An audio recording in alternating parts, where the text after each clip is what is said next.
tema kita malam ini yaitu gluttony, ya. Jadi saya ambil dari bukunya Williman dan juga buku dari Lawrence Cunningham dan Francine Prose. Jadi ini saling mengutip, ya. Jadi Williman mengutip juga Francine Prose. Oke, sebelum kita mulai, kita masuk dulu dalam doa, ya. Kami bersyukur, ya Tuhan, untuk kesempatan kami boleh berbincang-bincang mengenai salah satu bagian dari 7 dosa maut, dan kami merenungkan bagaimana kami boleh lebih mengerti dampak dari pemberontakan kami kepada Tuhan, penderitaan kami, dan juga pengharapan di dalam Yesus yang kami miliki.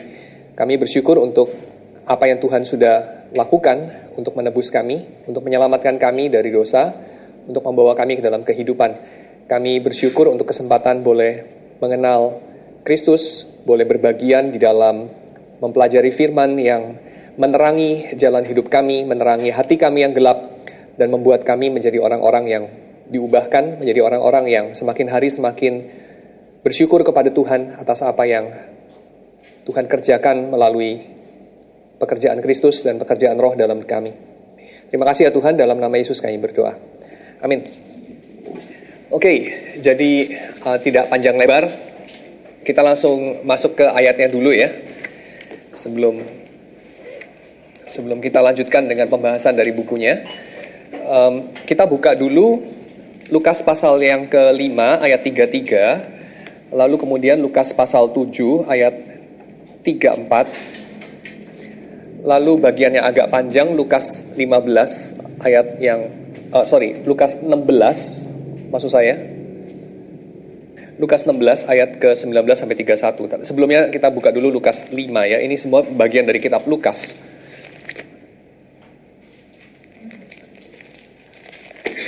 Lukas, seperti saudara tahu, Lukas itu pembukaannya sudah di-set di dalam bagian-bagian seperti nyanyian Maria, ya, nyanyian pujian Maria, juga nyanyian dari Zakaria mengenai penyelamatan Tuhan kepada orang-orang yang sudah lama menunggu datangnya keadilan. Kita lihat dulu Lukas pasal yang ke-5 ayat 33, ya.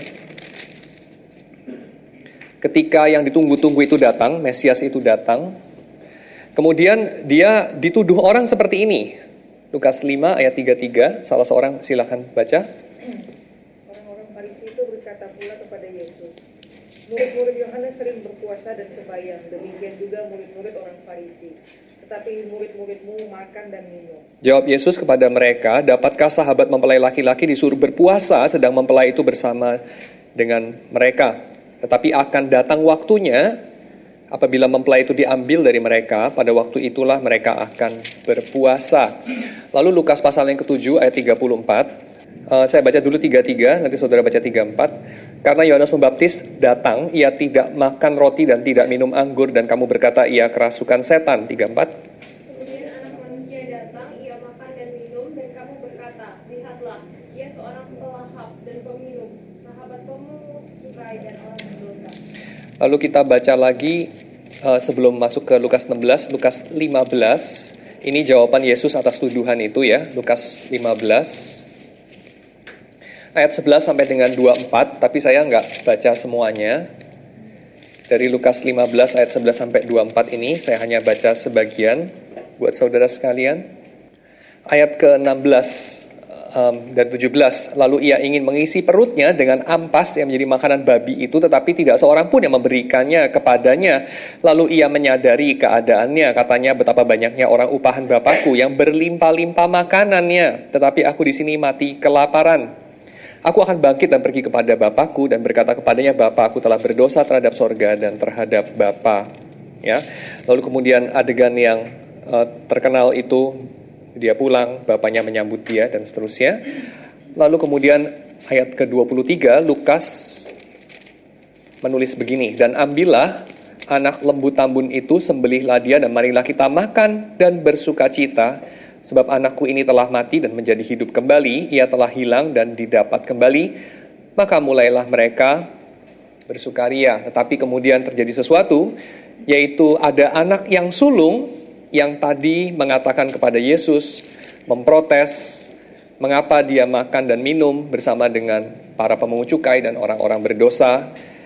Nah, orang-orang ini digambarkan mirip asosiatif dengan si anak sulung yang ketika pulang dan dekat ke rumah mendengar bunyi seruling dan nyanyian, tari-tarian, dia memanggil salah seorang, tidak langsung masuk dia tidak langsung bertanya kepada bapaknya, tapi panggil salah seorang hamba, kebalikan dari ayahnya yang langsung keluar sendiri menjumpai anak yang hilang itu. Dia bertanya kepada salah seorang hamba dan menyelidiki keadaan yang mencurigakan itu, dan dia mendapat jawaban ini. Ayat 27 kita baca sama-sama ya. Jawab hamba itu, adikmu telah kembali dan ayahmu telah menyembelih anak lembu tambun karena ia mendapatkannya kembali dengan sehat. Maka marahlah anak sulung itu dan ia tidak mau masuk.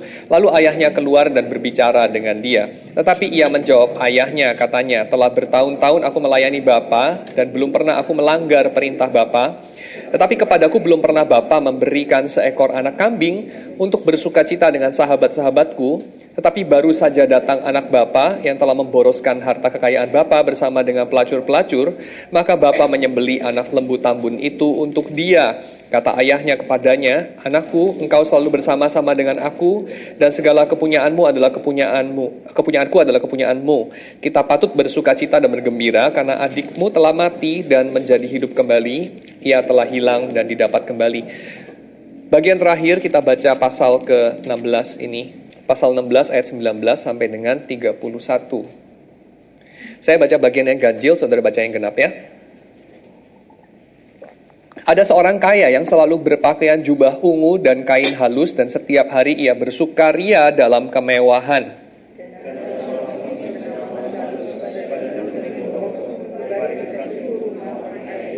Dan ingin menghilangkan laparnya dengan apa yang jatuh dari meja orang kaya itu, malahan anjing-anjing datang dan menjilat boroknya.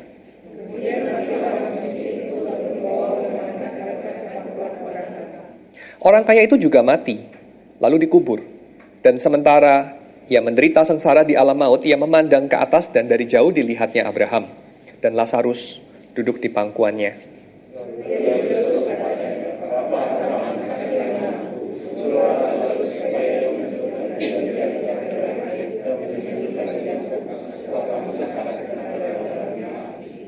Tetapi Abraham berkata, anak, ingatlah bahwa engkau telah menerima segala yang baik sewaktu hidupmu, sementara Lazarus segala yang buruk. Sekarang ia mendapat hiburan dan engkau sangat menderita.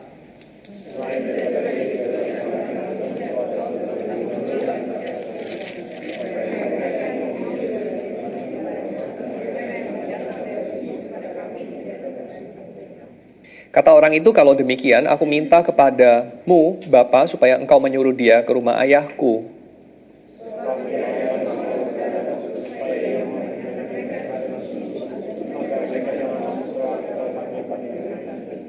Tetapi kata Abraham, ada pada mereka kesaksian Musa dan para nabi. Baiklah mereka mendengarkan kesaksian itu.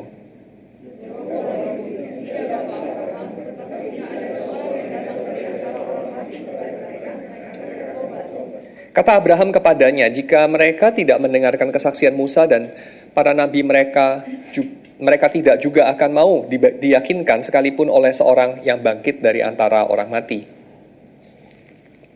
Mari kita masuk dalam doa sekali lagi. Tuhan, tolonglah kami untuk boleh menilik hati kami dengan jujur. Tolonglah kami agar kami boleh diterangi hatinya, membiarkan Tuhan menerangi hati kami dengan firman yang menegur kami dan juga firman yang memberikan pengharapan. Sehingga kehidupan kami boleh diubahkan, sehingga kami boleh melihat Engkau.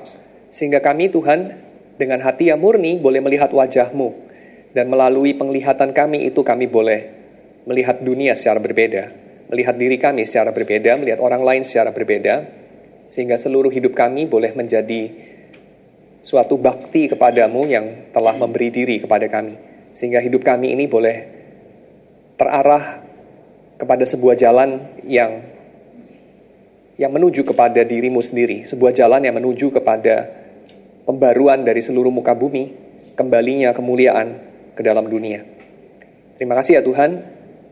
Tuntunlah kami dalam jalan itu karena Engkau telah menjanjikannya. Dalam nama Yesus kami berdoa. Amin.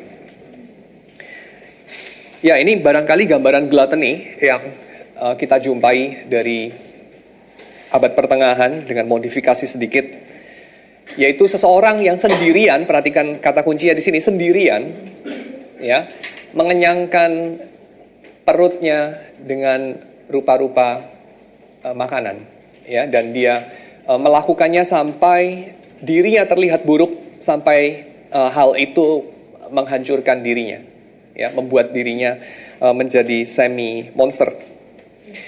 Nah, saya sedikit mau berikan intro untuk kita bisa melihat ini semua secara kontekstual. Saya ajak kita membandingkan antara dua pandangan tentang makan-makan seperti ini. Ya, dua pandangan tentang makan-makan yang berlimpah. Makan-makan yang banyak, yang kualitasnya bagus, yang tidak semua orang bisa afford itu, yang kelebihannya adalah pada kelebihan. Ya, jadi saudara tahu kan, beberapa makan-makan itu kelebihannya adalah pada kelebihan jumlah, kelebihan kualitas. Jadi yang membedakan makan-makan yang satu dengan makan-makan yang lain adalah ini. Ada sejenis makan-makan di mana dia istimewa, bukan karena dia cukup, bukan karena dia bagus, tetapi karena dia sangat cukup, sangat bagus. Dengan kata lain, kelebihannya, eksesnya itu dipandang sebagai kelebihannya, ya, sebagai sesuatu yang istimewa.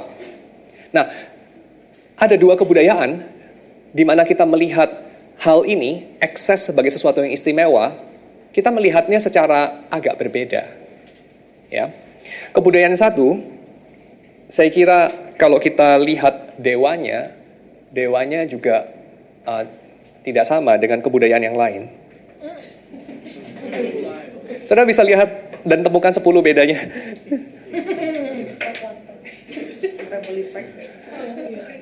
Family pack, yang ini 6 pack.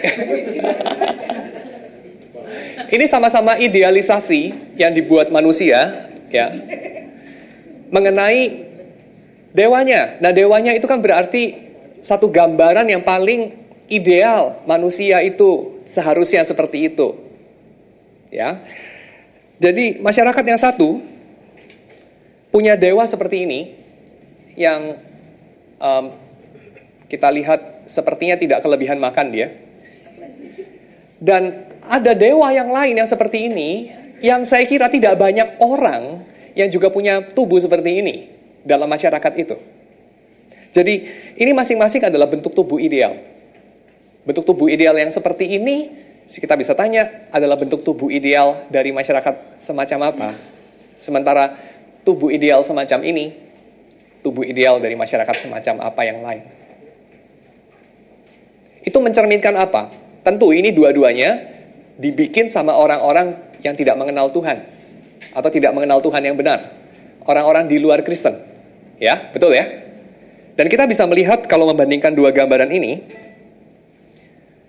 dua hal yang kemudian mengerucut kepada sesuatu yang sama, ya, dan kita bisa katakan, kita bisa jumpai hal yang sama juga pada orang-orang Kristen, karena orang-orang Kristen juga adalah orang-orang berdosa. Cuman lewat dua gambaran ekstrimnya kita bisa melihat dengan lebih jernih, ya. Jadi kita bandingkan diri kita dengan orang yang di luar kekristenan supaya kita bisa melihat diri kita sendiri juga dengan lebih jernih. Yang pertama, kalau saudara bayangkan gambaran ideal seperti ini, kira-kira masyarakat macam apa yang menghasilkan dewa dengan tubuh seperti ini? Dan tubuh seperti ini.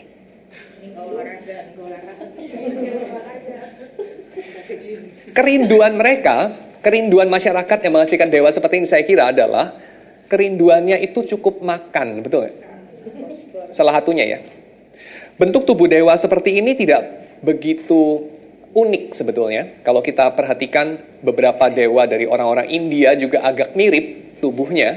Yang eksepsional adalah yang seperti ini, saya kira. Ya. Jadi kira-kira apa sih yang ingin digambarkan, ya, yang ingin disampaikan lewat lewat bentuk idealisasi manusia yang semacam ini? Apa coba, saudara? Kemakmuran dalam bentuk kelebihan, tidak kekurangan apa-apa. Ya, jadi saya kira tidak mengherankan kalau kemudian masyarakat yang punya dewa macam begini, mereka menyapa satu sama lain dengan sapaan, sudah makan belum? Sudah makan belum? Ya, itu sapaannya. Sementara sapaan yang lain adalah, apakah kamu baik-baik saja misalnya. Mungkin masyarakat yang lain, apakah keadaan aman terkendali mungkin. Atau saya tidak tahu ya, yang lain lagi mungkin apa, kamu sehat apa tidak mungkin. Tapi yang satu ini sangat concern sama apa? Sangat concern sama kamu sudah makan atau belum. Saya tidak mengatakan yang satu lebih baik dari yang lain ya. Saya cuma coba untuk mengajak kita dengan jujur melihat kepada diri kita sendiri. Dan saya kira kalau kita melihat latar belakang kita lebih dekat kepada dewa yang mana ini atau itu. Saya kira tentu yang terakhir kita lebih dekat ya. Kita feel at home dengan ini. Oke. Jadi sebagai kesimpulannya dari intro saya ini, kita tumbuh dan besar sebagai orang-orang yang concern sekali dengan kekurangan makan. Kita menjadikannya sebagai bentuk bahasa cinta kita. Ya, aku mengasihi seseorang, sekelompok orang, aku memberinya makan. Ya, sementara pada kelompok bangsa yang lain, ekspresinya barangkali bukan itu. Ada itu juga, tetapi letaknya tidak sesentral pada masyarakat kita. Kita sangat menghargai makanan. Kita spend waktu banyak untuk menyiapkannya.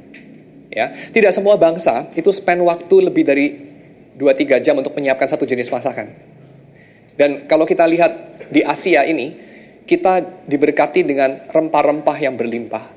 Sehingga kita itu juga punya kemungkinan untuk menyiapkan makanan dengan rumit. Ini sisi positifnya. Ada sisi negatifnya. Secara singkat saja, salah satunya adalah kita tidak punya waktu untuk yang lain. Ya. Saya punya seorang teman antropolog dia pernah spend waktu pada sebuah masyarakat di Pasifik, satu kepulauan kecil di Pasifik, bersama dengan keluarga dari masyarakat itu. Di situ diterima sebagai saudara angkat atau apa gitu di dalam masyarakat itu. Jadi dia bisa mengikuti keseharian orang-orang itu selama beberapa minggu atau beberapa bulan, ya beberapa bulan kalau tidak salah dalam penelitian dia. Kemudian dia berkomentar ini sewaktu ngobrol sama saya. Dia bilang, mereka itu memakai waktu banyak sekali di dapur, katanya. Jadi waktu itu saya diundang ke dapur dan itu sesuatu yang sangat kehormatan besar buat orang asing diundang ke dapur. Karena itu tempat di mana mereka spend waktu banyak di situ. Itu adalah holy of holies-nya mereka, dapur. Ya. Lalu respon saya dalam hati, kalau kayak gini kayaknya gue tiap hari. Karena gue hidup dalam masyarakat juga semacam itu. Betul nggak, saudara? Kelompok masyarakat tertentu atau anggota masyarakat tertentu di dalam masyarakat kita, para pembantu atau di sisi yang lain, para ibu rumah tangga di sisi yang lain, mereka menghabiskan waktu banyak sekali di dapur untuk menyiapkan makanan. Mereka bangun pagi-pagi bukan untuk baca Alkitab, tapi untuk menyiapkan makanan. Sangat berharga, sangat patut dihormati dan dihargai. Tetapi ini bicara sesuatu mengenai kebudayaan kita. Yaitu apa? Sentralitas dari sentral kita. Sentralitas dari center kita. Ya, center kita itu kan di udel ya, benar ya. Jadi sentralitas udel kita. Hidup kita berpusat pada itu, pusat kita. Dan itu saya kira tidak perlu untuk kita terlalu heran. Kenapa? Karena di satu sisi barangkali kita punya trauma masa lampau, kekurangan makanan. Jadi narasi hidup kita adalah narasi kekurangan. Maka penebusannya adalah apa? Surganya apa? Surga orang yang kekurangan itu apa? Kekurangan makan khususnya. Surganya yang makan-makan dong. Ini surganya. Simple kan? Surganya orang yang merasa tidak tahu apa? Perpustakaan. Atau ngobrol-ngobrol di mana dia bisa ngobrol sama orang yang membukakan pikiran. Itu surganya. Surganya orang yang minder apa? Surganya orang yang selalu dihina apa? Panggung. Panggung tempat dia dielu-elukan dan diakui. Ya enggak? Mimpinya dia itu. Nah, ada korelasi antara dewamu siapa, surgamu siapa, dengan masa lalumu siapa, nerakamu apa. Ada korelasi. Yang satu adalah kejatuhanmu, yang lain penebusanmu.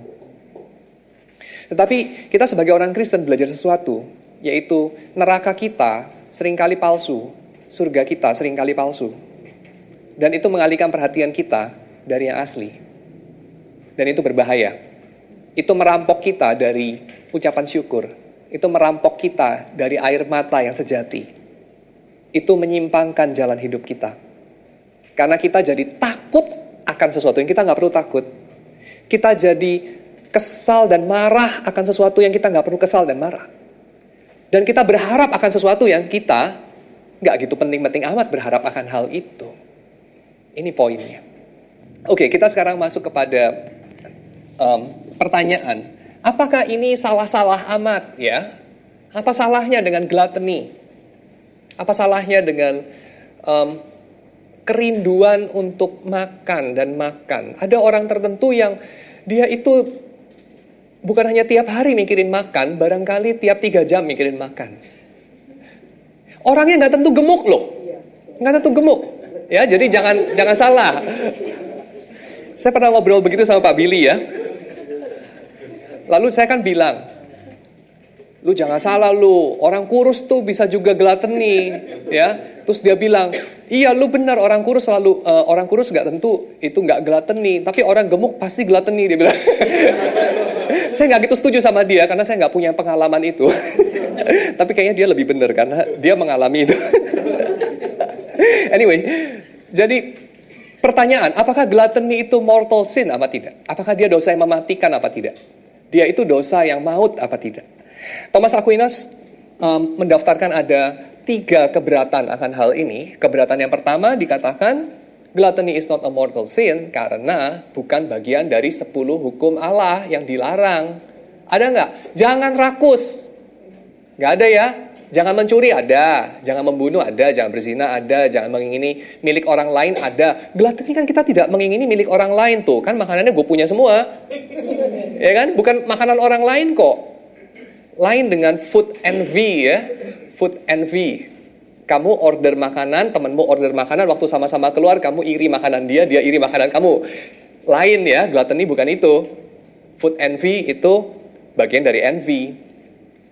Gluttony itu gluttony, dan gluttony itu tidak merupakan bagian dari 10 hukum Allah toh, kata orang yang keberatan yang didaftarkan oleh Thomas Aquinas di sini.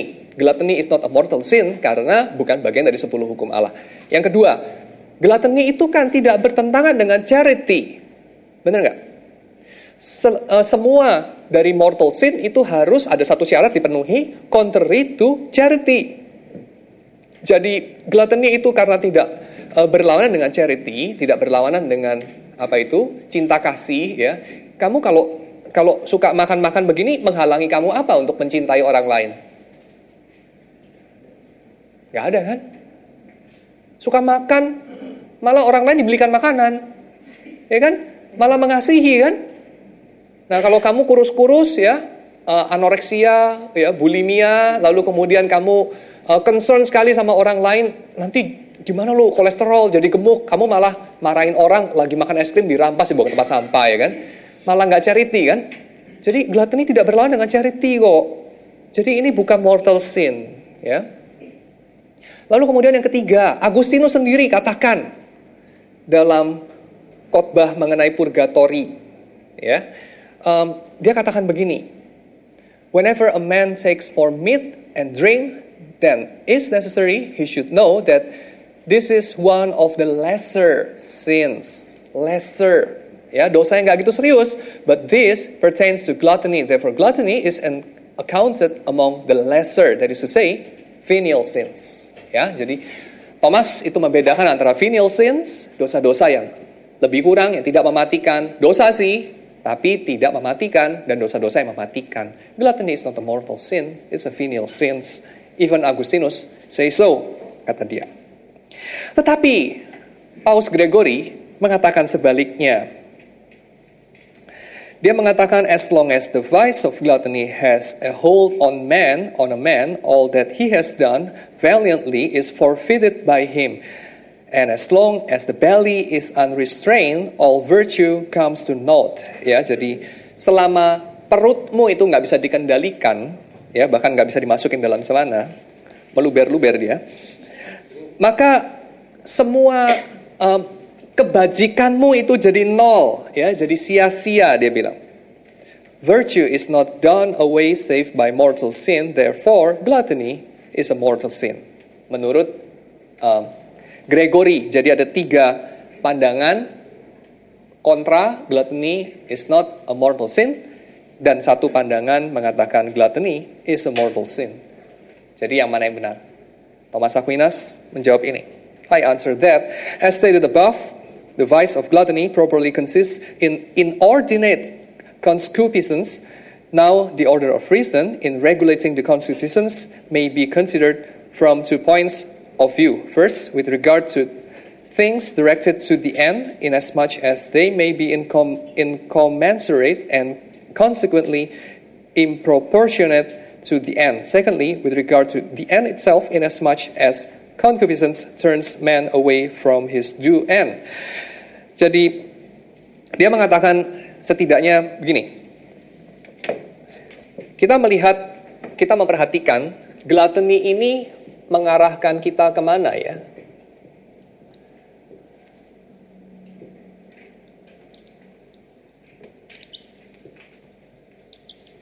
Jadi, perkara apakah makan-makan itu sendiri sesuatu yang salah apa tidak, makan banyak itu salah apa tidak, kita berpikir mengenai apa yang mendorong itu, dan itu mendorong kita kemana. Ya, jadi ada satu istilah di sini.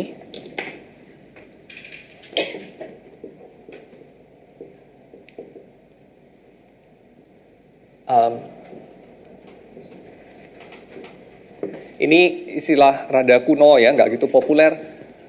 Concupiscence artinya adalah kita punya desire of the flesh, ya, desire of the flesh.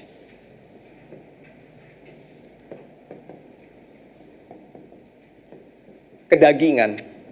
Jadi hawa nafsu kedagingan. Ini apa ya? Nanti kita akan bahas lebih lanjut. Tapi intinya adalah kita tidak bisa mengendalikan itu. Dan itu adalah yang kemudian muncul di dalam gluttony, ya.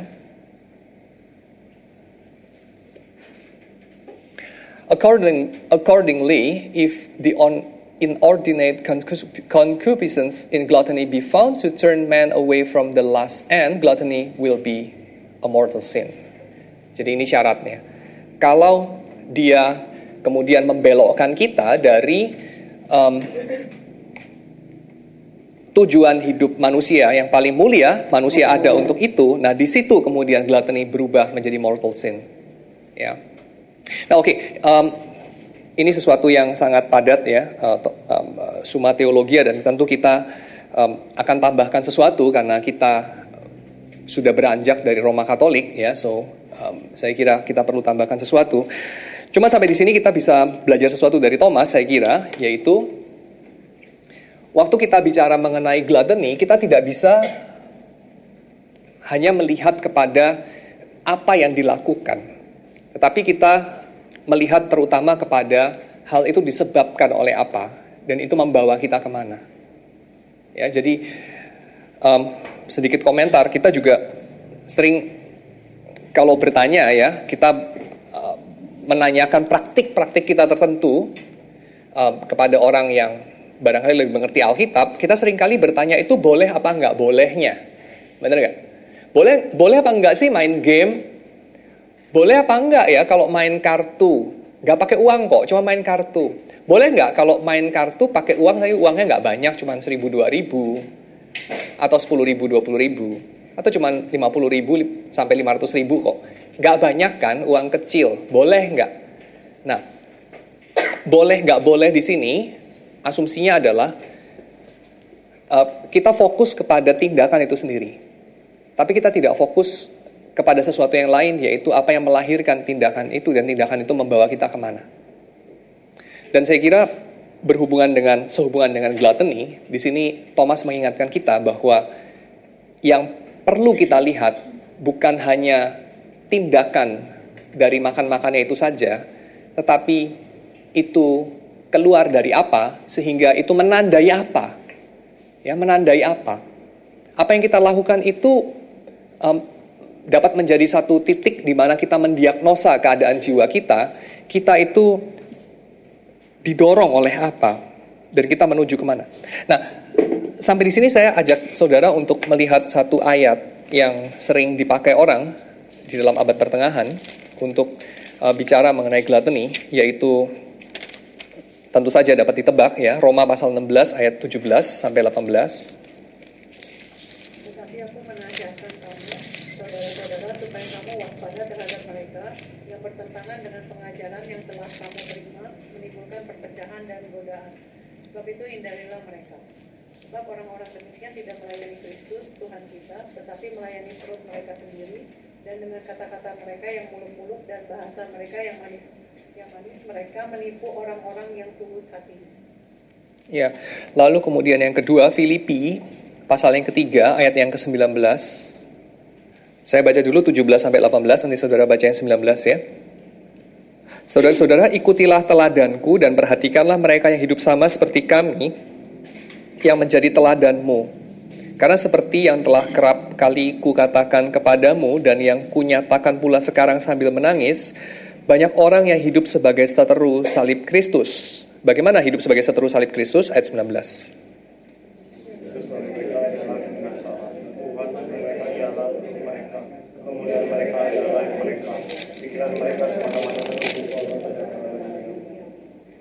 Ya, jadi ini yang menjadi concern dari gluttony itu, yaitu pikiran kita tidak terarah kepada Tuhan ya. Jadi waktu Paulus mengatakan soal pikiran di sini, saya kira ada satu hal yang kita perlu ingat. Pikiran di sini membawa juga kepada seluruh tubuh, ya.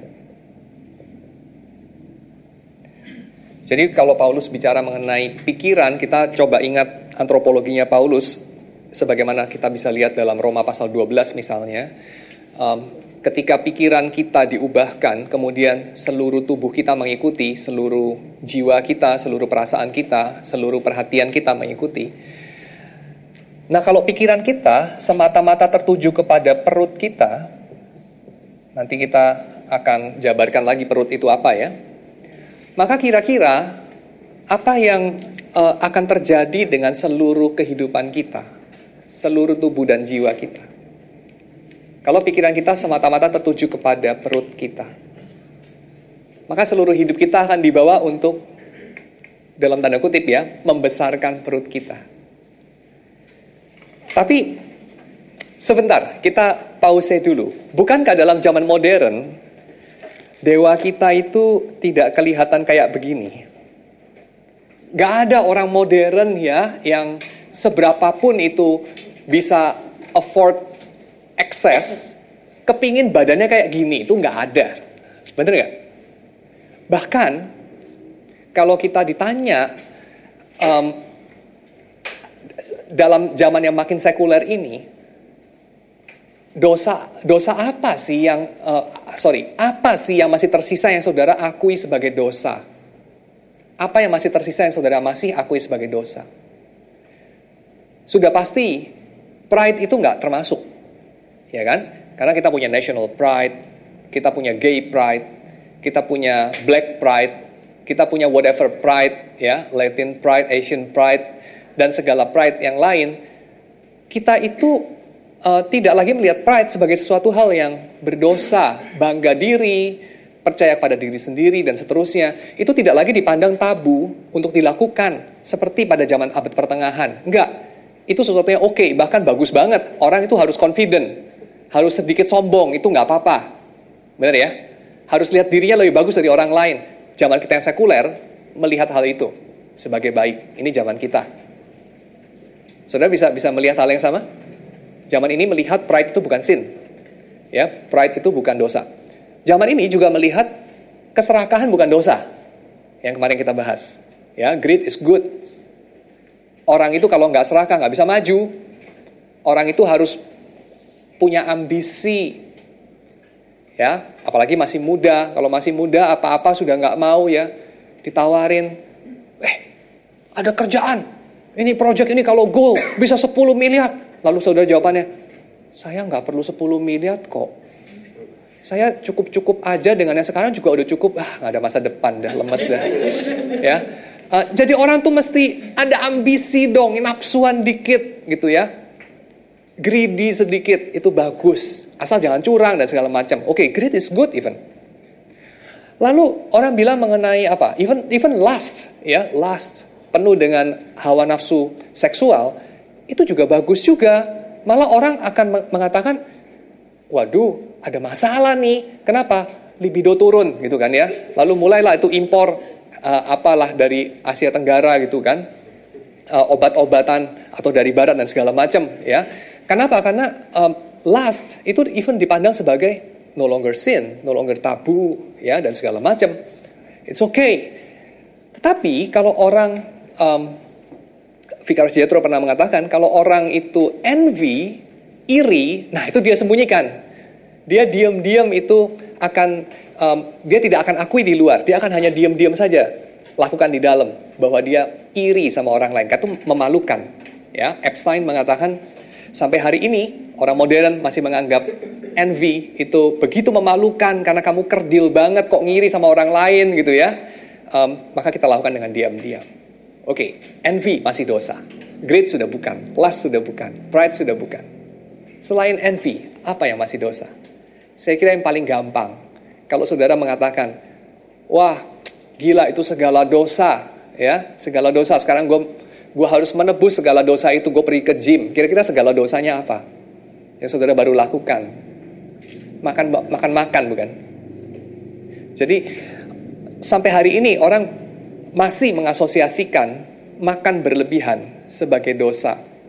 Tetapi mengapa makan berlebihan diasosiasikan sebagai dosa? Tidak sama dengan orang abad pertengahan, makan berlebihan diasosiasikan sebagai dosa. Tidak sama. Apa bedanya? Orang zaman sekarang, kenapa melihat, kalau saudara ketik kata sin ya di dalam Google, lalu googling imaji-imaji yang muncul, salah satu imaji yang muncul adalah makanan. Ya. Salah satu gambar yang muncul adalah mengenai makanan. Makanan yang nikmat. Oke, that's sinful. Tapi tentu sinnya di situ dalam tanda kutip mereka. Agak ringan, bermain-main. Ya, bicara mengenai itu sebagai sin. Ya. Tetapi mengapa itu dibilang sebagai sin oleh orang modern? Kenapa masih dianggap sebagai sin, gluttony itu? Karena saya kira itu akan menghasilkan sesuatu yang tidak bisa Anda sembunyikan seperti ini. Ya. Jadi dalam imajinasi modern yang sangat terobsesi dengan salah satunya pride, dan salah satu pride adalah pride akan bentuk tubuh, maka ini adalah kegagalan. Orang yang gemuk, mereka itu seringkali merasa malu. Ada satu survei, Williman sebutkan dalam buku ini ya, di Amerika, yang mana sepertiga orang itu obesitas katanya. Mereka itu kalau ditanya satu pertanyaan hypothetical, jika seandainya kamu ibu hamil, bayimu itu di dalam, dikatakan sudah pasti akan menjadi orang obesitas. Kalau kamu boleh lakukan apa saja, kamu lakukan apa? Kalau bayimu itu nggak ketolongan secara genetik, sudah pasti waktu lahir obesitas, beratnya 200 kilo dan segala macam, gitu ya. Waktu nanti dewasa, kamu lakukan apa? Banyak sekali ibu-ibu itu akan mengatakan, saya gugurkan. saya gugurkan. Ya, jadi gambaran ini adalah gambaran nerakanya orang modern salah satunya. Dan kita menyetujui, orang modern menyetujui bahwa ini keadaan yang kita harus hindari dengan segala harga. Termasuk usus dipotong, termasuk lemak disedot dengan kalau biayanya murah nanti infeksi lalu kemudian mati. Kita bertaruh nyawa untuk itu seperti para biarawan yang menghuni gurun-gurun di Mesir sana itu, ya, para bapak biarawan itu bertaruh nyawa untuk berpuasa, tapi bukan supaya badannya kayak David Beckham, tapi supaya mereka mematikan kedagingan. Nah, kita juga sama. Dengan segala daya upaya, kita melakukan disiplin lebih secara lebih sungguh-sungguh ketimbang saat teduh dan PA dan doa di gym, ya enggak? Kita menyangkal diri, memikul salib untuk melakukan kita punya push up dan sit up dan bench press dan pull up dan segala macam, dan lari dan diet dan segala macam. Jadi memang betul kita hanya beralih dari satu dewa kepada dewa yang lain barangkali. Dan kita tidak bisa mengatakan bahwa yang satu itu kurang gluttonous dari yang lain. 3 imaji ini, kebetulan yang di sini barangkali tidak menebusnya di gym, jadi perutnya jadi begitu family pack. Tapi 3 imaji ini ada hubungannya. Francine Prose juga Williman itu mengatakan bahwa gluttony itu tidak hanya muncul dalam bentuk begini, orang yang obesitas, tetapi juga dalam bentuk orang yang bukan begini sih, saya nggak kasih gambarnya, tapi dalam bentuk orang yang anoreksia, ya, jadi orang yang selalu fokus kepada makanannya, tetapi dalam sisi sebaliknya. Jadi orang-orang tertentu yang selalu liatin nutrition facts-nya itu, ya, dia hitungin saya hari ini karbohidrat sudah masuk berapa, ya, fat sudah masuk berapa, protein sudah masuk berapa, dan segala macam. Makanan selalu ditimbang. Saya tidak mengatakan bahwa itu sudah pasti salah. Again, saya tidak fokus kepada boleh nggak boleh pada tindakannya. Saya cuman kutip Francine Prose dan Williman bahwa hal-hal itu mengindikasikan sesuatu. Mengapa kita melakukannya? Ya, mengapa kita melakukannya itu dapat mengindikasikan sesuatu. Bukan pasti mengindikasikan hal ini, ya, tapi dapat mengindikasikan hal ini.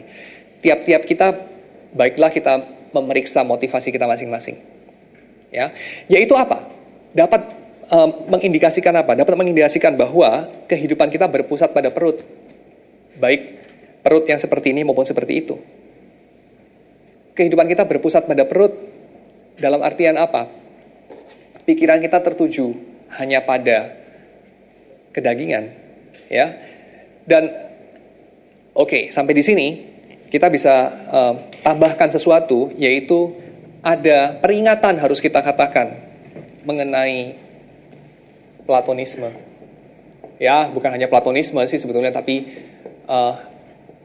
Hellenisme secara umum, yaitu filosofi Yunani yang secara umum melihat materi itu agak negatif. Tentu tidak semua filsuf Yunani seperti ini, tetapi semacam gambaran yang umum para pemikir dan worldview orang-orang Yunani kuno itu melihat tubuh sebagai penjara jiwa, melihat tubuh sebagai sesuatu yang membatasi keberadaan manusia. Ya, sehingga ketika kita bicara mengenai perut, ya, tubuh, kedagingan, kita harus hati-hati di sini. Yang kita maksudkan bukan dalam artian tubuh itu jahat, bukan. Atau tubuh itu rendah, ya, seperti kita harus akui bagaimanapun para bapak-bapak biara dan juga para teolog medieval punya kecenderungan ke sini, yaitu walaupun tidak semua mereka itu mengatakan, atau tidak banyak di antara mereka yang mengatakan tubuh itu jahat, tapi tulisan-tulisan mereka itu dapat kemudian mendorong orang untuk tidak melihat kebaikan tubuh setidaknya. Ya, tidak melihat kebaikan dari materi setidaknya. Nah, tentu itu kita mau hindari, ya. Jadi waktu kita mengatakan seluruh pikiran tertuju kepada perut, seluruh pikiran tertuju kepada tubuh, itu sesuatu yang kita harus imbangi dengan, tetapi tubuh itu baik, tetapi perut itu baik, kurang lebih begitu ya. Tetapi appetite untuk makan itu diciptakan oleh Tuhan. Dengan kata lain, kita mesti belajar untuk melihat dan meletakkan segala sesuatu dalam kerangka penciptaan, kejatuhan, dan penembusan.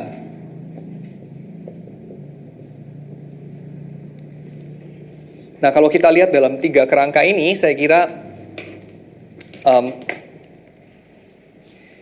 kita bisa melihat yang namanya keinginan untuk makan sebagai sudah jelas diciptakan oleh Tuhan. Contohnya, tidak semua yang diciptakan oleh Tuhan itu perlu makan. Batu-batu jelas nggak perlu makan ya. Tumbuh-tumbuhan itu makan sih dia, dari sari-sari makanan di akar dan segala macam, tapi dia tidak perlu appetite. Saudara pernah melihat tanaman yang rakus? Saya kira tidak banyak ya. Tanaman obesitas pernah lihat nggak? Tanaman anoreksia ada lihat? Nggak pernah ya? Yang ada tanaman kurang gizi, yang ada tanaman subur, kan gitu ya. Tetapi saudara, dan juga saudara tidak melihat ada singa yang obesitas atau hewan liar yang dia itu mengalami permasalahan dalam tubuhnya, mati cepat, kebanyakan lemak dan segala macam, jantungnya bermasalah karena kebanyakan makan. Saudara tidak melihat itu. Saudara tidak melihat pada herbivore maupun karnivore, kecuali yang dikurung barangkali. Dan ya yang dikurung kemudian saudara bisa katakan itu salah orang yang pelihara gitu ya. Karena saya pernah mendengar juga mengenai hewan-hewan peliharaan yang mati karena kelebihan gizi. Tetapi itu salah yang pelihara. Di alam liar, hewan-hewan ini tidak mengalami adanya perbenturan antara kesehatan dia dengan appetite. Tapi saudara tentu menjumpai ini dalam dunia manusia. Saudara menjumpai dalam dunia manusia. Ya. Nah ini mau bicara apa? Mau bicara bahwa appetite, keinginan untuk makan, sama dengan keinginan untuk saudara melakukan seks, sama seperti keinginan saudara untuk hidup aman, itu berakar kepada penciptaan. Ya, jadi berakar kepada Tuhan sendiri. Dan apa adanya ciptaan, itu kita mesti melihat, saya kira poin yang pertama, tidak netral. Apa adanya ciptaan tidak netral. Nah kita seringkali kalau mendengar istilah tidak netral, selanjutnya kita dengar apa? Tidak netral, tapi sudah jatuh gitu ya. Tapi saya mau mengingatkan dalam perspektif creation, dan perspektif creation ini berlaku sampai selamanya. Creation is creation from ever to ever. Kenapa? Karena ciptaan tidak menjadi bukan ciptaan gara-gara kejatuhan dalam dosa. Ya kan? Tapi ciptaan menjadi terarah kepada bukan kepada Tuhan, ya. Terarah kepada keburukan, terarah kepada matian. Yes. Tapi ciptaan tidak menjadi bukan ciptaan. Nah, kembali ke poin saya yang pertama. Ketika Tuhan menciptakan, diceritakan di sana, bukan hanya Tuhan menciptakan sesuatu secara netral, tetapi Tuhan menciptakannya baik. Tidak netral, selanjutnya itu bukan buruk, bukan jahat, tetapi baik. Jadi kita bisa katakan, pada dasarnya segala sesuatu yang diciptakan Tuhan, itu adanya baik. Tapi kemudian manusia memberontak kepada Tuhan, dan di sini kita masuk kepada fall, sehingga apa adanya segala sesuatu itu terarah kepada yang jahat.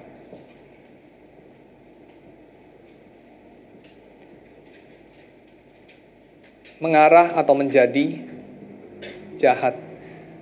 Tetapi segala sesuatu dari selamanya sampai bukan dari selama-lamanya sampai selama-lamanya ya, tapi dari alfa sampai omega, dia itu adanya baik. Jadi ada yang baik, ini menjadi jahat. being yang baik itu becoming evil. Tetapi being yang baik itu tetap ada di sana. Ya. Nah, redemption apa ini? Redemption adalah simply kalahnya kecenderungan jahat itu, kalahnya dosa. Jadi dosa tidak lagi menang, dosa tidak lagi menentukan arah hidup, arah berada dari segala ciptaan. Ada kemungkinan yang baru dibukakan oleh penebusan. Saya kira sampai di sini kalau kita melihat kembali kepada Agustinus, dia mengatakan pada bagian ini, sehubungan dengan dosa, dia menyebutnya sebagai posse peccare, mungkin untuk berdosa. Ya. Lalu di sini adalah non posse non peccare, tidak mungkin untuk tidak berdosa. Sementara di sini dia menyebutnya sebagai posse non peccare, mungkin untuk tidak berdosa. Di sini adalah ada kemungkinan untuk berdosa, tapi dosa belum mewujud, hanya dalam rupa kemungkinan. Di sini, dosa sudah mewujud dan wujudnya itu menentukan masa depan, menutup masa depan. Mau tidak mau, ada sesuatu arah yang mau tidak mau dalam kehidupan manusia. Sesuatu masa depan yang mau tidak mau, masa depan yang niscaya, yang sudah ditentukan, yaitu kita jatuh. Sejak kejatuhan. Jadi apa yang diperbuat Yesus adalah ini. Dia membukakan masa depan yang baru, membukakan kemungkinan yang baru, yaitu kemungkinan untuk tidak berdosa. Dan hal ini akan menjadi komplit, akan menjadi penuh sepenuh-penuhnya, karena penebusan ini sudah komplit dikerjakan oleh Yesus, tapi yang sudah komplit dikerjakan itu belum sepenuh-penuhnya mewujud, yang sudah dimulai itu belum sepenuh-penuhnya menjadi. Nah, ketika nanti dia sudah sepenuh-penuhnya menjadi, posse non peccare ini menjelma menjadi non posse peccare.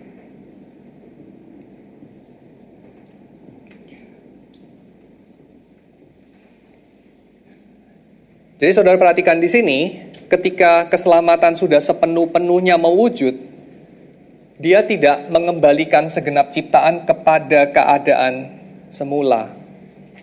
Tidak ya. Jadi, ciptaan bergerak ke arah yang belum pernah terjadi. Yaitu apa? Non posse peccare. Nah, non posse peccare ini keadaan yang kita seringkali pahami sebagai ada sesuatu yang hilang dong. Dengan demikian, apa yang hilang? Yang hilang adalah satu kemungkinan, satu posibilitas, satu kemungkinan untuk berdosa, ya enggak? Hilang di sini kan? Kan jadi negatif nih, non posse kan? Non posse peccare, nggak mungkin berdosa. Kita berhenti sebentar, saudara coba timbang. Saudara merasa kalau saudara jadi Tuhan, saudara bakal bikin ciptaannya kayak gimana? Bisa berdosa atau kagak bisa berdosa?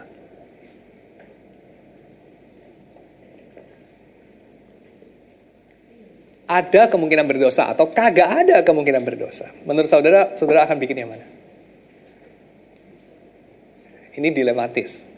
Kalau saudara jawab, gua akan bikin ciptaan yang bisa berdosa, berarti Tuhan mengarahkan ciptaan ke arah yang bukan terbaik. Karena pada ujungnya ciptaan ini akan tidak bisa berdosa lagi. Jadi Tuhan memang memulai dengan baik, menjadi buruk karena salahnya kita, Tuhan perbaiki, terus Tuhan arahkan ke arah yang tidak sebaik mulanya. Kalau saudara jawab, gue akan bikin ciptaan yang bisa berdosa. Tapi kalau saudara jawab sebaliknya, ya gue sesuai dengan ujungnya Tuhan dong. Gue akan bikin ciptaan yang tidak mungkin berdosa. Nanti saudara akan berhadapan dengan sanggahan ini. Berarti, ya, Tuhan memulai dengan salah dong. Tuhan butuh waktu untuk bikin ciptaan itu jadi sempurna. Dia coba-coba dulu waktu bikin. Dia bikin jelek-jelek dulu, nanti baru versi kesekian jadi bagus. Gimana kita jawab? Bukankah Tuhan mengetahui segalanya? Bukankah Tuhan bukan kayak kita yang bikin coba-coba gitu ya? Honda Civic edisi tahun 79, Honda Civic edisi tahun 2017, ada evolusi makin hari makin bagus. Kan Tuhan nggak kayak Honda, Tuhan nggak kayak Toyota. Dia bikin langsung sempurna dong. Kenapa? Perlu waktu baru sampai kepada kondisi ini. Gimana saudara jawab?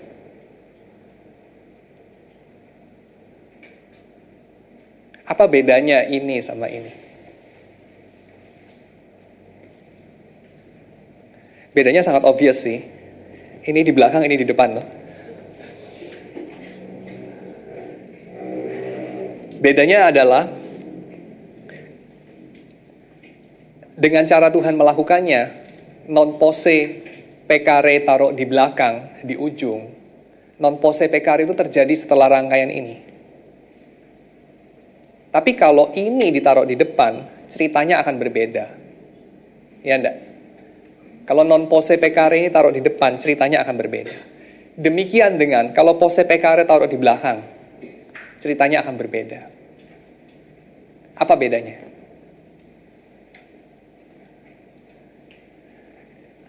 Coba kita pikir yang ada di Alkitab saja ya, yaitu pada akhirnya nanti kita akan disempurnakan. Pada akhirnya nanti tidak ada dosa lagi, tidak ada air mata lagi. Non posse peccare, itu pada akhirnya. Nah, itu apa sih sebetulnya? Kalau kita lihat pekerjaan penebusan itu dapat dipahami, ya Paulus menyebutnya sebagai pekerjaan memerdekakan. Yesus sendiri memakai istilah itu, ya. Ketika anak itu datang, maka kamu sungguh-sungguh merdeka. Ketika dia memerdekakan kamu, kamu sungguh-sungguh merdeka. Dan waktu kita lihat teologinya Paulus, apa sih yang dikerjakan Yesus? Dia memerdekakan kita. Maka kita melihat satu hal ini, yaitu tidak mungkin lagi berdosa. Itu adalah kondisi paling merdeka, kondisi paling bebas. Bagaimana kita pahami ini? Tidak mungkin berdosa kok kondisi paling bebas. Kondisi paling bebas ya posibilitas yang sebanyak mungkin dong. Ya enggak? Itu paling merdeka dong. Kalau berkurang satu posibilitas kan berarti berkurang satu kemampuan kan? Nah, tapi di sini kita salah memahami di dalam satu kategori, yaitu apa? Apakah dosa itu suatu kemampuan atau ketidakmampuan? Apakah dosa itu sesuatu yang positif dalam artian ada atau negatif dalam artian ketiadaan? Dosa itu keberadaan atau ketiadaan? Ketiadaan toh. Nah, di sini kita keliru berpikirnya. Hilangnya kemungkinan berdosa adalah hilangnya satu ketiadaan. Dan hilangnya kemungkinan berdosa di akhir tidak kemudian membuat satu penghakiman Tuhan itu menciptakan alam semesta yang mekanis, di mana tidak ada kemungkinan apa-apa selain dari yang Dia rancang. Tuhan menciptakan alam semesta yang tidak ada kebebasan. Kita nggak bisa menuduh itu. Kenapa?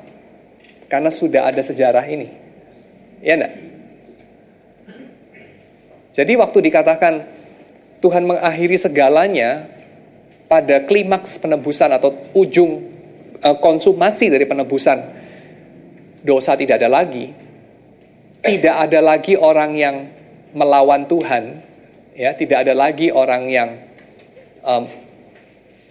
dalam hidupnya menginginkan yang jahat, tidak ada lagi orang yang berseberangan dengan Tuhan, pada ujungnya, pada ujung keberadaan, itu berbeda dengan Tuhan melakukannya pada awal keberadaan. Benar nggak? Apa bedanya? Kalau Tuhan lakukan di awal, kita dapat saja mengatakan Tuhan menciptakan alam semesta di mana nggak ada kebebasan. Tetapi kalau Tuhan melakukannya di akhir, kita mengatakan Tuhan menciptakan alam semesta di mana ada kebebasan dan ada kelimpahan dan ada kepuasan dan ada keindahan dan ada kebenaran dan ada kebajikan dan ada keadilan dan ada segala yang baik. Setuju nggak? Apa ini semua hubungannya dengan gluttony? Mari kita hubungkan, ya. Apa hubungannya ini dengan gluttony? Karena gluttony itu adalah bagian dari sini, gluttony tidak ada di sini ya. Gluttony definitely mulai dari sini, mulai dari kejatuhan. Kita melihat bahwa gluttony itu adalah penyimpangan dari ciptaan yang baik. Jadi Tuhanku adalah perutku, itu penyimpangan dari apa yang baik. Yang baik itu apa? Yang baik itu adalah perutku bagian dari diriku. Yang baik itu adalah aku diberi Tuhan satu dorongan untuk makan ketika lapar, dan dorongan itu mengarahkan diriku sehingga tidak mungkin mati kelaparan, atau sulit sekali untuk mati kelaparan. Manusia itu sulit loh untuk mati kelaparan. Benar loh. Saudara saudara akan menjumpai kasus yang sangat jarang orang itu mati kelaparan. Kenapa? Karena orang itu ketika dia tidak diberi makan, dia bisa mencari makanan. Dia bisa menciptakan makanan. Dia bisa menyesuaikan diri dan seterusnya. Jadi kalau ada orang mati kelaparan, itu pasti keadaannya extraordinary. Ya, tempatnya sangat kering misalnya. Dan kebanyakan orang menjauhi tempat seperti itu. Jadi orang bisa mati kelaparan itu extraordinary. Dia tidak boleh pergi meninggalkan tempat yang nggak ada makanan itu, salah satu syaratnya. Atau kedua, dibikin sesuatu setup sampai dia nggak mampu untuk meninggalkan tempat itu. Ya, bukan hanya dibatasi, tapi dia sendiri nggak mampu meninggalkan itu. Mungkin tempatnya terlalu jauh, tadinya ada makanan di situ, sekarang nggak ada, dan seterusnya. Atau ketiga, orangnya menolak untuk makan karena alasan psikologis. Ya, mogok makan misalnya, dan seterusnya. Jadi, orang mati kelaparan itu hampir nggak mungkin. Harus ada keadaan yang luar biasa baru itu terjadi. Dan ini menandai apa? Menandai bahwa insting yang Tuhan tanamkan dalam diri tiap orang untuk makan itu baik, itu berhubungan dengan kehidupan. Dan saudara bisa melihat bahwa ini benar untuk semua dari 7 dosa maut itu. Setiap 7 dosa maut itu adalah penyimpangan dari sesuatu yang baik yang Tuhan tanamkan. Ya kan? Pride misalnya. Pride itu bagian dari kita mengasihi diri. Dan kita mengasihi diri itu bahkan gak perlu diperintah. Ada gak perintah kasihi dirimu? Gak ada kan? Karena itu otomatis. Perintahnya adalah kasihi orang lain seperti kamu mengasihi dirimu. Asumsinya kamu mengasihi dirimu. Itu gak perlu diperintah, gak perlu diajar, gak perlu didorong. Orang melakukannya. Sama seperti gak ada perintah, kamu harus rajin bernapas. Gak ada perintah itu. Demikian gak ada perintah, kamu harus rajin makan. Itu gak ada. Karena itu dorongan dari dalam. Ya, so segala titik dari 7 dosa maut ini, infrastrukturnya adalah keterciptaan yang baik. Tidak netral dia. Dia baik. Kalau netral kan baik itu juga bukan, jahat juga bukan, dia netral gitu ya. Ini enggak. Dia punya nilai. Dia sudah berpihak dia. Berpihak pada Tuhan dia. Baik dia. Ya. Nah, jadi gluttony keterakaran pada ciptaan. Kedua, ketika kejatuhan, apa yang baik ini menyimpang. Penyimpangannya kemana? Penyimpangannya adalah sekarang kita mengenyangkan perut kita supaya kita terlepas dari Tuhan. Ya. Kita mengenyangkan perut kita supaya kita terlepas dari Tuhan. Jadi, gluttony ini kalau kita lihat dalam diri orang-orang yang Tuhannya adalah perutnya di sini, yang Paulus ngomong dalam Filipi ini ya.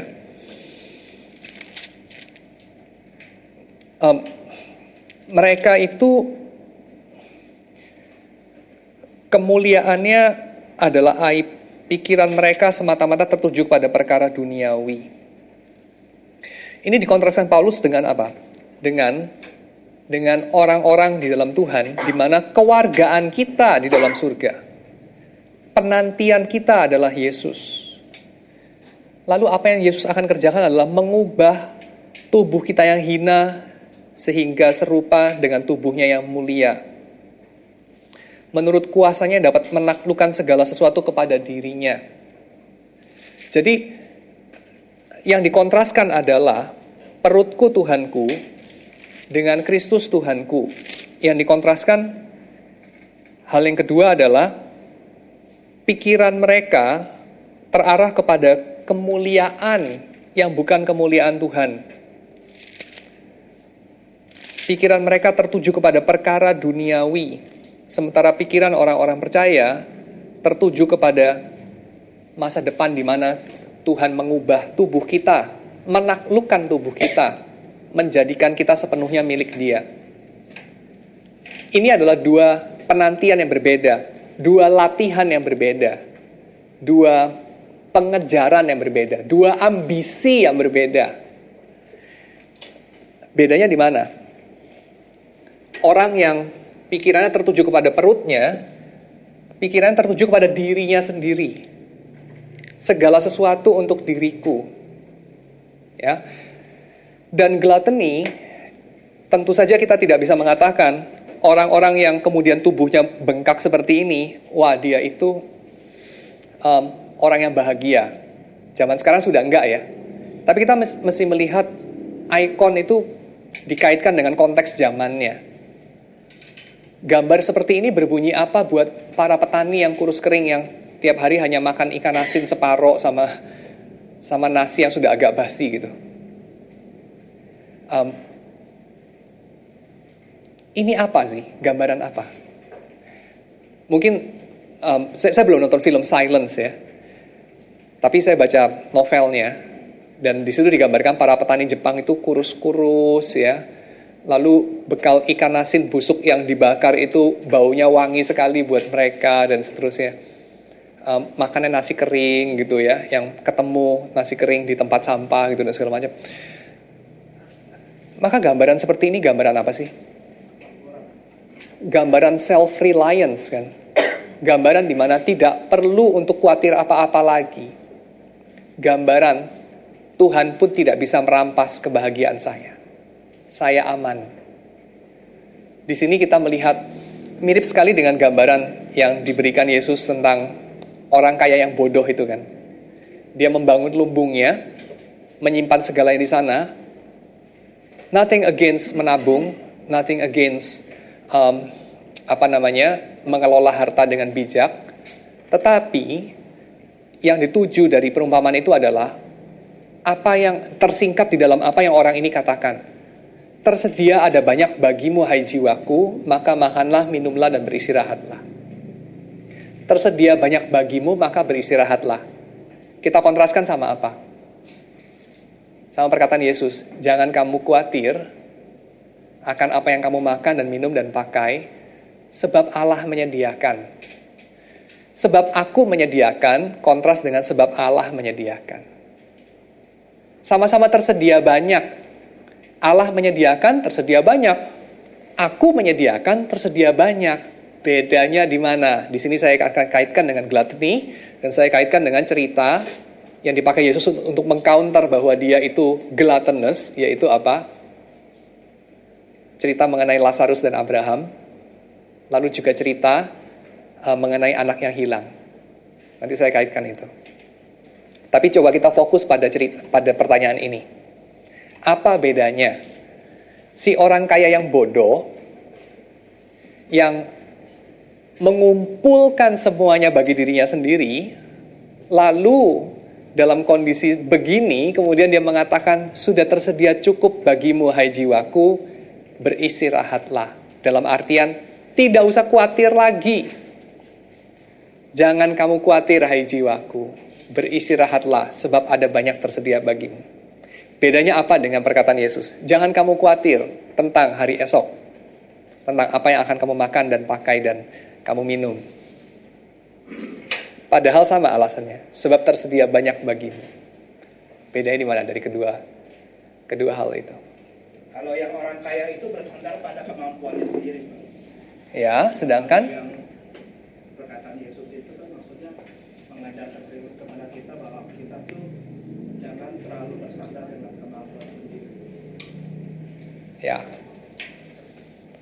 Jadi ini poin yang pertama. Saya kira kita perlu berani untuk mengatakan, untuk menghilangkan istilah terlalu. Jangan terlalu bersandar. Alkitab tidak mengatakan jangan terlalu bersandar, tapi mengatakan jangan bersandar. Ini bedanya tipis tapi beda. Jangan terlalu berarti boleh, asal nggak banyak-banyak. Dan nanti batasnya nggak banyak-banyak itu seberapa kita sendirian tentuin. Ini belum terlalu banyak kok. Dan akar dari pemikiran itu kenapa? Akarnya adalah begini. Penyediaan saya dan penyediaan Tuhan itu pasti bentrok. Kalau saya bersandar pada diri sendiri, dalam artian saya berusaha, saya bekerja, itu saya sedang melawan Tuhan. Yang nggak melawan Tuhan kayak gimana? Berdoa doang. Lalu kita bilang apa? Komprominya adalah ora et labora. Berdoa dan bekerja. Itu komprominya. Saya kira itu teologi yang buruk. Ora et labora itu bukan kompromi antara berdoa, tidak bekerja, dengan bekerja, tidak berdoa. Bukan. Ora et labora itu adalah berdoa dan bekerja. Artinya apa? Kita percaya bahwa kita tidak bisa bekerja di luar penyediaan Tuhan. Dan kita percaya bahwa ketika kita bekerja di dalam penyediaan Tuhan, kita itu seperti umat Israel yang mengumpulkan mana. Mengumpulkan mana itu gimana sih? Lu nggak kumpulin, mananya nggak ada di piring lu. Tapi kalau Tuhan gak turunin dari surga juga lu gak ngumpulin apa-apa. Artinya apa? Ada sinergi antara penyediaan Tuhan dengan kerja kita. Nah, dengan kata lain saya mau bilang bahwa antara penyediaan Tuhan dengan pekerjaan kita itu tidak sama dengan bersandar pada Tuhan vs bersandar pada diri. Kalau kita campurkan ini, maka kita akan end up dengan teologi. Tuhan tidak ingin kita terlalu bersandar pada diri. Gitu ya. Jadi bersandar pada diri boleh, jangan banyak-banyak. Tetapi kenyataannya adalah Tuhan tidak ingin kita bersandar pada diri sedikit pun. Sedikit pun. Dia ingin kita bersandar pada Tuhan sepenuhnya. Dan bersandar pada Tuhan sepenuhnya itu bukan pekerjaannya tiap-tiap hari hanya berdoa saja tidak bekerja. Pasti tidak. Ya. Oke. Nah, sekarang kita melihat bahwa ketika orang itu kemudian dia mengumpulkan, poin yang kedua, perhatikan di sini, dia mengumpulkan bagi dirinya sendiri. Gluttony, salah satu poinnya adalah aku menghabiskan makananku bagi diriku sendiri. Kita kaitkan ini dengan cerita orang kaya dan Lazarus yang ada di pangkuan Abraham itu. Bagaimana kita kaitkan? Apa sih salahnya orang kaya itu? Dia bikin pesta, Lazarus itu malah jadi bisa makan remah-remah yang jatuh dari mejanya kan? Kalau dia nggak bikin pesta, Lazarus nggak makan remah-remah, makanan yang berkualitas loh. Lazarus makan remah-remah dari meja orang miskin. Remah-remahnya lebih sedikit. Nggak ada remah-remah malah ya kan. Semua dimakan habis kan. Ini kan Lazarus bisa makan karena ada remah-remah. Dan itu exactly adalah teologi dari Adam Smith. Ada tetesan berkat tercurah dari apa yang dikumpulkan orang secara selfish, self-interest, dan ekonomi berkembang. Dan sebagian orang menjadi enormously wealthy. Lalu yang lain ketetesan. Itu kan remah-remah jatuh dari meja orang kaya. Lebih bagus dong daripada remah-remah jatuh dari meja orang-orang kayak Kichijiro di Silence-nya novelis Jepang itu, Susaku Endo. Ya. Petani-petani Jepang yang miskin itu, remah-remah jatuh dari piring, semua dimakan kan, pengemisnya malah mati kelaparan. Ini orang kaya, remah-remahnya banyak kali, sampai berebutan sama anjing. Luar biasa kan?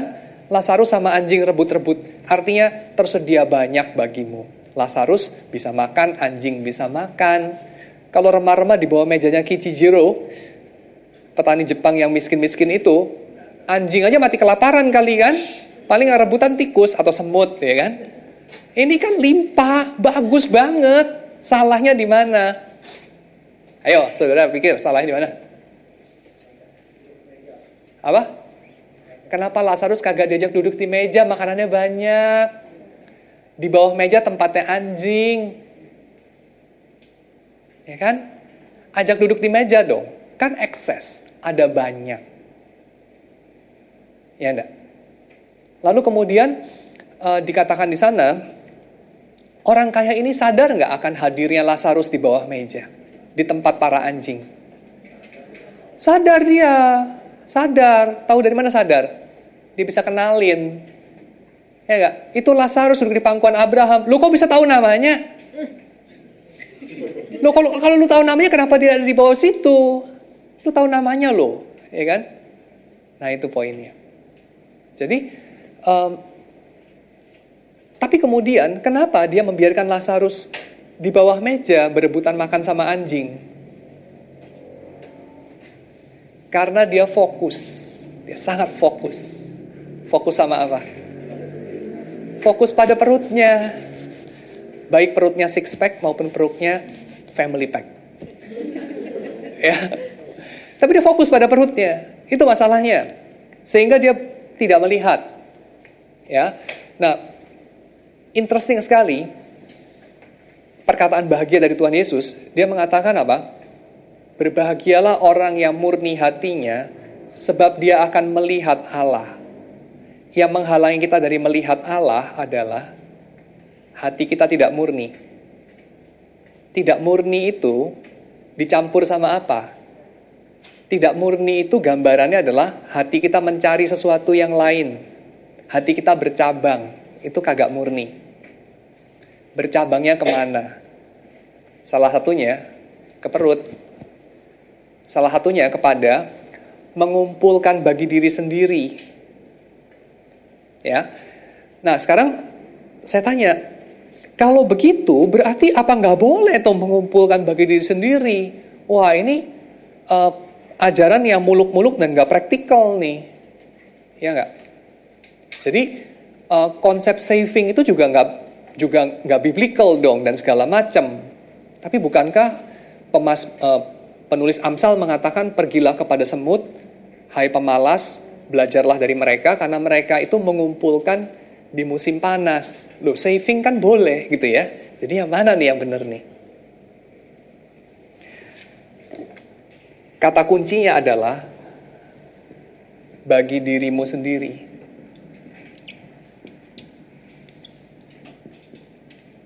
Bagi dirimu sendiri karena kamu tidak bersandar kepada Tuhan. Bagi dirimu sendiri karena kamu pikirannya tidak tenang. Karena kamu dihantui oleh kekhawatiran. Padahal Bapamu di surga memelihara bukan hanya kamu, tapi juga ekses burung-burung di udara. Dan interesting kalau kita telusuri gambarannya, Lazarus manusia, anjing-anjing binatang. Manusia yang khawatir akan masa depan, Yesus bilang jangan khawatir. dan burung-burung. Jadi pertanyaan saya, balik lagi. Apa bedanya orang kaya dalam cerita Lazarus dengan para murid Yesus seharusnya? Orang kaya yang bodoh dalam perumpamaan Yesus dengan para murid Yesus yang tidak khawatir lagi akan masa depan. Bedanya di sini. Yang satu, dia tidak khawatir karena sudah kumpulkan banyak. Yang lain, dia tidak khawatir karena ada banyak. Beda loh ini. Kumpulkan banyak dengan ada banyak. Saudara tahu dalam dunia ini, jumlah kekayaan tidak bertambah, tidak berkurang. Kenapa? Karena jumlah emas juga nggak nambah, nggak kurang. Zero sum kan? Kenapa zero sum? Soalnya nggak ada yang diekspor, nggak ada diimpor dari planet lain kan? Emasnya di situ-situ aja, cuma pindah-pindah tangan aja, ya kan? Nggak ada impor dari planet Mars tuh nggak ada. Impor pergi ke planet Mars tuh nggak ada, atau ekspor dari bulan tuh emas bawa ke sini nggak ada kan? Di sini-sini aja puter-puter. Jadi jumlah total kekayaan dalam dunia ini tuh sama. Ya tentu saja berbeda karena kita sudah bekerja kan, jadi ada added value ya. Kayu di hutan sama kayu sudah jadi piano kan beda nilai ya, oke. Tetapi poin saya adalah apa yang ada yang diciptakan Tuhan itu cukup bagi semua. Tetapi kita sibuk untuk mengumpulkan bagi diri kita sendiri. Jadi yang satu adalah economy of abundance, yang lain economy of scarcity. Yang satu adalah kita kalau tidak khawatir, kalau kita tidak bersandar pada diri sendiri, kita menyadari kita berapa kaya. Walaupun kita tidak punya banyak dalam saving pribadi kita. Kita sadar kita berapa kaya. Tetapi sebaliknya, orang yang punya pikiran economy of scarcity, berapa banyak pun dalam lumbung kita, kita merasa kita miskin. Bener gak coba? Orang yang punya banyak dalam lumbungnya, harus punya berapa banyak sampai dia bilang, enough, gue udah kelebihan. Ya, saya jamin gak banyak tuh orang kayak begitu. Dia udah kumpulkan, kemudian dia bilang apa? Gila udah kebanyakan nih, lumbung gue terlalu kecil ini. Lalu kemudian dia bukan responnya gedein lumbungnya, tapi responnya dia kasih ke orang lain. Kenapa? Karena udah terlalu banyak buat gue. Terlalu banyak. Ya, terlalu banyak itu kapan sih? Terlalu banyak adalah ketika sudah kelebihan. Sudah kelebihan tuh kapan sih? Kata Yesus, sudah kelebihan itu hari ini. Abundance itu hari ini, bukan besok. Kenapa? Lihat tuh. Bahkan burung yang tidak berharga aja Tuhan kasih makan. Itu kalau nggak abundance, itu apa? Abundance. Kebanyakan. Ya. Tapi bagi orang kaya yang dikritik Yesus ini, dia merasa kurang banget. Ya. Sehingga apa? Sehingga dia kasih makan Lazarus yang dia tahu namanya itu sama dengan anjing dia kasih makan. Berebut makanan lagi di sana sama anjing. Ya. So ini satu sisi. Di sisi yang lain kita melihat Yesus dituduh sebagai gluttonous. Ya kan, Yesus dituduh sebagai orang yang suka berfoya-foya. Dan Yesus menjawab dengan apa? Ada seorang kakak yang kehilangan adik. Dan ketika si adik itu kembali seolah-olah dari kematian kepada kehidupan, si kakak ini iri, lalu menuduh adiknya itu sudah berfoya-foya, menghambur-hamburkan kekayaan bapa dengan para pelacur. Lalu dia keberatan akan tindakan bapaknya yang berfoya-foya, memboroskan harta kekayaannya dengan si adik yang tidak tahu diri ini. Itu jawaban Yesus. Jadi berfoya-foya itu sesuatu yang Yesus letakkan di mana? Yesus letakkan di mana itu? Super abundance itu dan perayaannya. nilai itu Yesus letakkan di mana? Apa yang patut dirayakan? Apa? Kalau dalam cerita ini. Mengapa sih Bapak itu menilai bahwa mengorbankan lembu tambun untuk anak ini bukan pemborosan? Sementara si sulung itu mengatakan, anak ini sudah memboroskan harta kekayaan Bapak, maka jangan boroskan lagi sesuatu untuk dia. Apa itu boros? Apa itu gluttony? Si bapak itu menurut si sulung gluttonous. Ya kan? Si anak itu menurut si sulung gluttonous. Kalau dirinya sendiri, diri si sulung itu gluttonous enggak? Pasti enggak menurut dia sendiri. Ya. Tapi apa yang sebetulnya terjadi?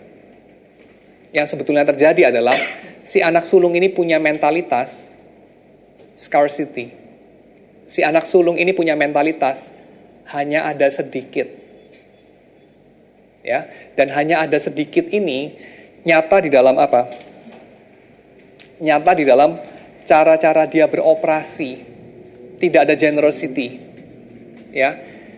Cara-cara dia beroperasi yang mirip seperti di sini Yesus mau menggambarkan apa? Orang Farisi dan ahli Taurat. Di mana mereka itu seolah mengatakan coupling dalam kerajaan surga itu terbatas, jadi nggak boleh undang orang banyak-banyak. Kita harus tolak-tolak orang tertentu. Orang Farisi udah pasti out, orang Romawi sudah pasti out.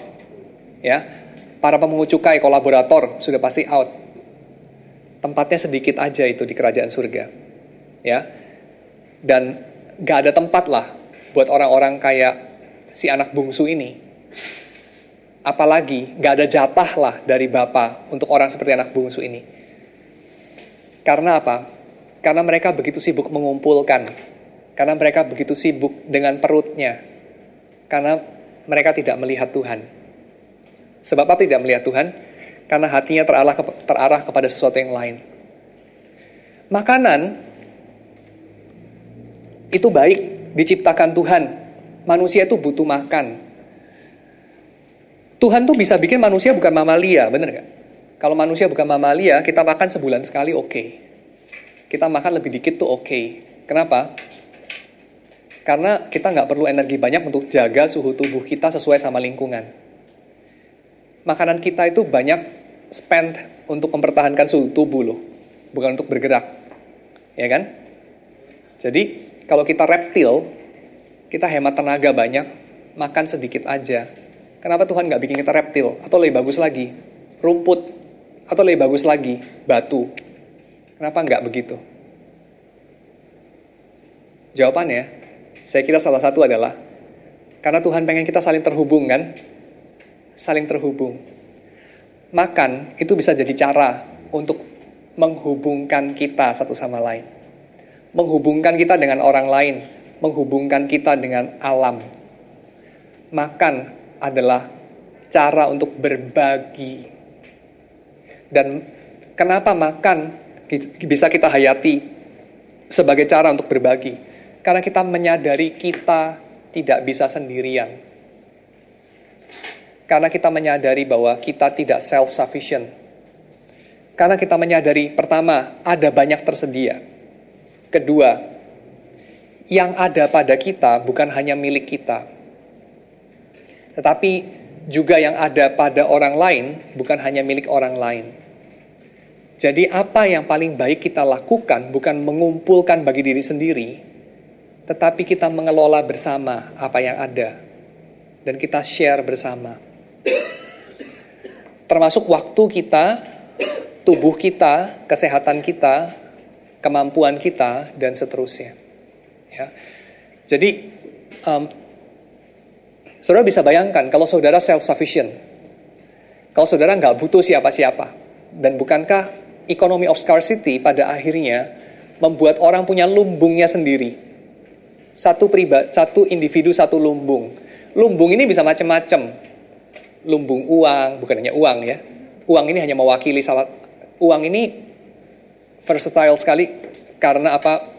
Serbaguna banget karena Karena uang itu mewakili apa saja, karena dirinya sendiri nggak ada isi, dia kosong gitu kan. Uang itu kan kosong ya, dia bisa ditukar sama apa saja. Tapi saudara bisa isi lumbung itu dengan hal-hal yang lain, pengetahuan, kemampuan, kesehatan dan segala macam. Nah sekarang kita bayangkan, dunia kita mengarahkan kita untuk self-sufficient. Tiap individu punya lumbungnya sendiri, dan lumbungnya terisi penuh. Dan kita mencita-citakan lumbung kita terisi penuh sehingga kita nggak butuh siapa-siapa. Dunia macam apa? Di mana setiap orang self-sufficient. Dunia macam apa kita bikin? Dunia tanpa relasi. Bener ya? Dunia tanpa relasi. Dunia tanpa cinta. Tapi dunia yang survive bagus. Maka di sini saya akan kutip C.S. Lewis.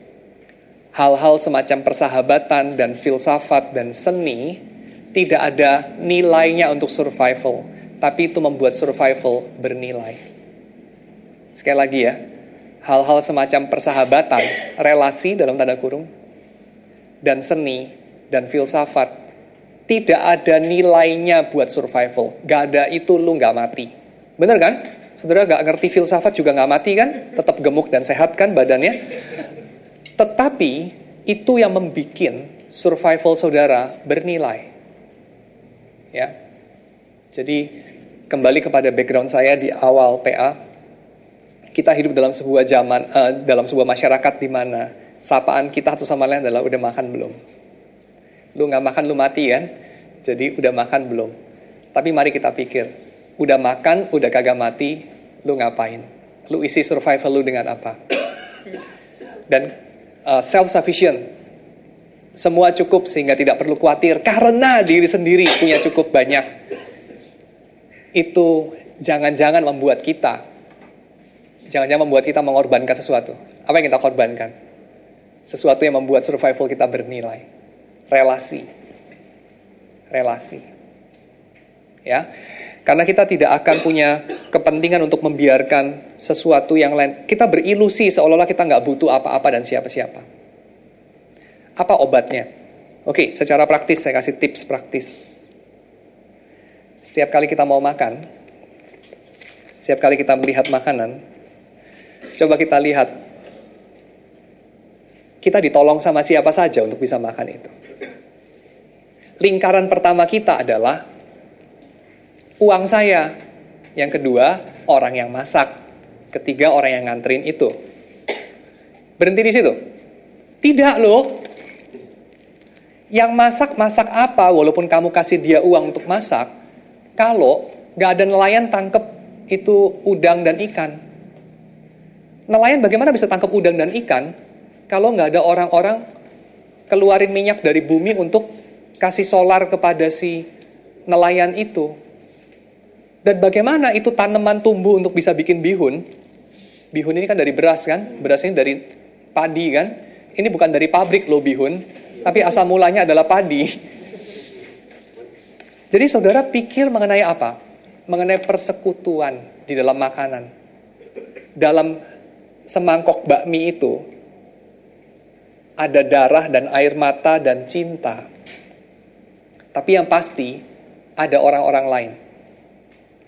Saudara mendoakan orang-orang itu nggak? Mungkin kita bahkan tidak menyadarinya. Karena kita hidup dalam sebuah dunia di mana bakmi itu keluarnya dari kemasan. Bukan dibikin dari gandum itu. Nggak tahu mungkin dari apalah ya. Kemudian muncul. Tapi sudah pastikan enggak ya. Kalau nggak ada gandum, nggak ada bakmi. Kalau nggak ada babi, nggak ada bakmi juga. Dan babi tidak bikin di pabrik loh. Ya, in the beginning was a pig, not a pork. A pig. Awalnya itu babi, hidup, lahir dia, punya mama dia, punya nama dia. Ya.